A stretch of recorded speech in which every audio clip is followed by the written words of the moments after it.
This Rise and Shine podcast series has been made possible by the generosity of the Zeidelman Family Foundation, which is committed to the unity and continuity of the Jewish people through meaningful and relevant Jewish education and wisdom.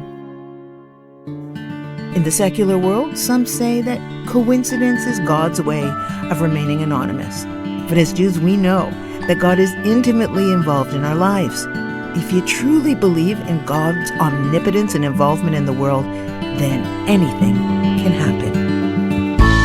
This is Rise and Shine, a podcast that offers timeless wisdom and uplifting meditations to fill your heart, feed your soul, and start your day on a positive note. Here is Adrienne Gold-Davis. Do you know what HP is? No, not the steak sauce we Canadians grew up on. It's an acronym for Hashgacha Pratit, which in Hebrew means by divine providence, or as I like to say, is it odd or is it God? It's the Jewish worldview and overarching knowledge that God is not too busy to be concerned with and part of every single aspect of your life. So the writer, Chava Pinchuk, wrote this description that really speaks to me. She asks the question, what is Hashgacha Pratit? It can be translated as divine providence, but it means that God is engaged with the world on an ongoing basis. In Psalms, we say, from heaven, God looks down. He sees all mankind. From his dwelling place, he oversees, or in Hebrew, heshgiach, all inhabitants of the earth. She goes on to say that in the secular world, some say that coincidence is God's way of remaining anonymous. Or, as Théophile Gautier noted, chance is the pseudonym of God when he doesn't want to sign. But as Jews, we know that God is intimately involved in our lives. If you truly believe in God's omnipotence and involvement in the world, then anything can happen. At Momentum, we call this HP. We mark HP moments and share them to reinforce and recognize our blessings. And I find that these HP moments happen when you least expect them, but when you need them the most. So, after an intense week in Israel and a spin down the rabbit hole of world news on social media, I was feeling paranoid being anywhere but the land of my people. And we were doing a stopover in Paris, and I was nervous about my husband's wearing of his kippah in France. I was terrified to go back to Toronto, where the news and anti-Semitism has been worse than ever before. I was distrusting strangers. Stranger danger was my default. And on top of it, I was exhausted. But let me tell you the HP that happened when I needed it most. You see, I missed my connecting flight to Toronto via Paris. My flight out of Tel Aviv was delayed, which set off the inevitable chain reaction. This during the time when procuring flights to and from Israel was difficult and so costly. And all there was to buy in the Paris airport was, Chanel and Gucci and Dior and Saint Laurent. And I needed to get out of there quickly. So I found myself, along with my husband, stuck in Paris for 24 hours.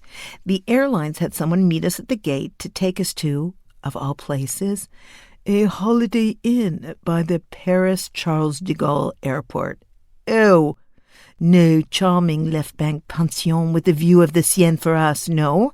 Just a familiar room overlooking a parking lot and dumpsters.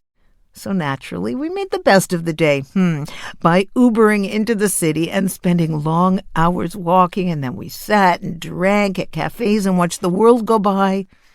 But that wasn't the part of this that left me feeling that God had kissed me on both cheeks, Parisian style. So let me explain. When we got into the shuttle at the airport, a delightful man who tolerated my rusty French, he could not have been kinder. He noticed my husband's kippah, his head covering, and began regaling us of the best kosher food in Paris. He advised us not to take a taxi, but he said, take the bus. You'll see everything in your wake, and you'll save lots of money. Then he told us there was a transit strike in the area, but he even showed us how to get around it. He also said it's expected to rain the entire day, but there's so many ways you can use your time happily.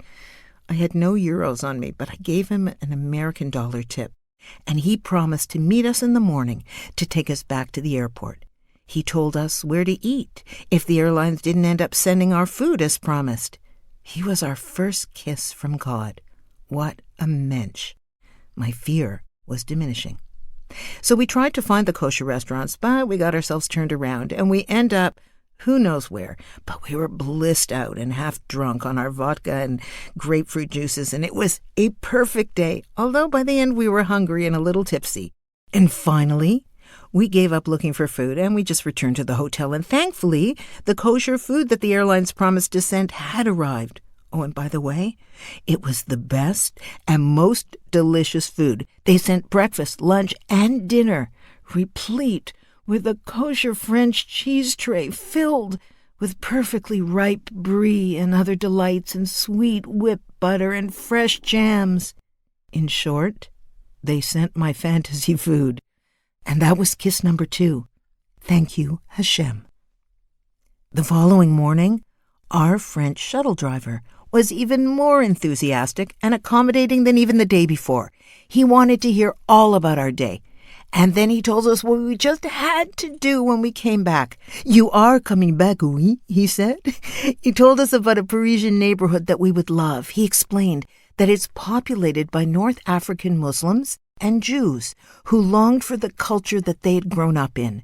And he told us about the extraordinary kosher restaurants, about the shops and the camaraderie between Jew and Arab there, about his favorite Ethiopian kosher restaurant, about the best place to sit with some Israeli wine and watch the parade of peace and joy.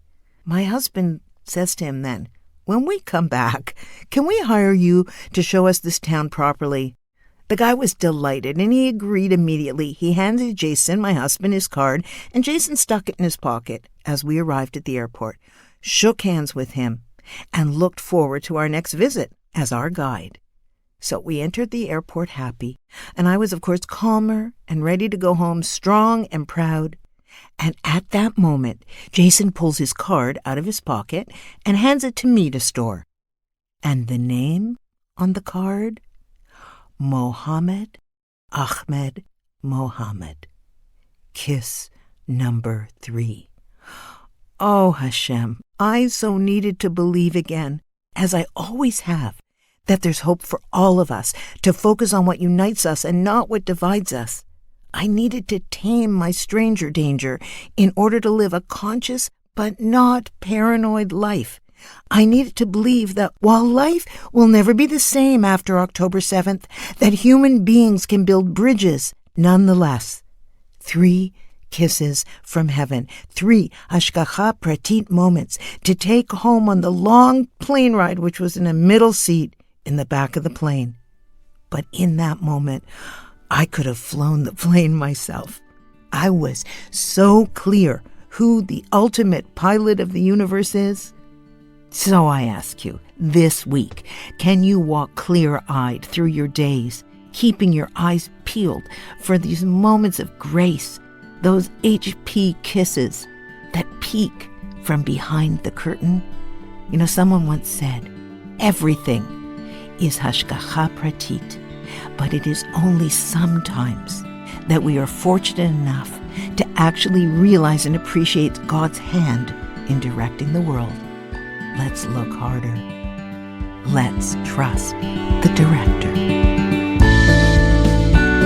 Thanks for listening to Rise and Shine. Don't forget to rate, review, and subscribe to Momentum Podcasts on Apple, Spotify, or wherever you get your podcasts.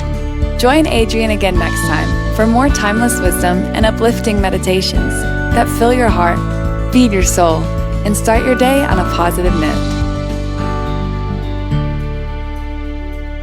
This podcast was sponsored by the Zeidelman Family Foundation. Spread the wisdom. Inspire Jewish individuals around the globe by supporting Momentum's podcasts. To sponsor, contact podcast@momentumunlimited.org. You're listening to a Momentum podcast. For unlimited inspiration, wisdom, and empowerment, visit momentumunlimited.org.